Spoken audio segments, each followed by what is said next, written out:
Sur les 4 sorties amicales des sélections africaines qualifiées pour le Pro Mondial féminin de football 2023, seul le Nigeria a réussi à renverser son adversaire le 11 avril 2023. Engagés face au pays organisateur, la Nouvelle-Zélande, les Super Falcons l'ont emporté 3-0.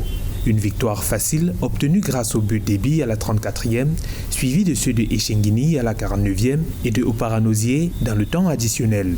Regain de confiance après 7 défaites consécutives et une piètre 4e place à la dernière CAN féminine. Nous avons marqué 3 buts et obtenu un sans faute. Mais il y a encore beaucoup de choses que nous devons améliorer pour progresser.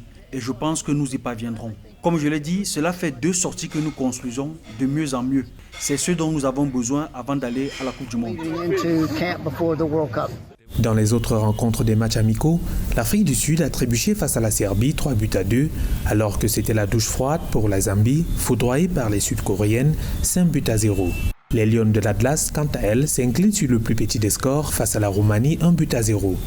Un résultat inquiétant pour cette sélection, dont ce sera la première participation au Mondial de football, après l'échec quelques jours plus tôt face à la République tchèque 2-0.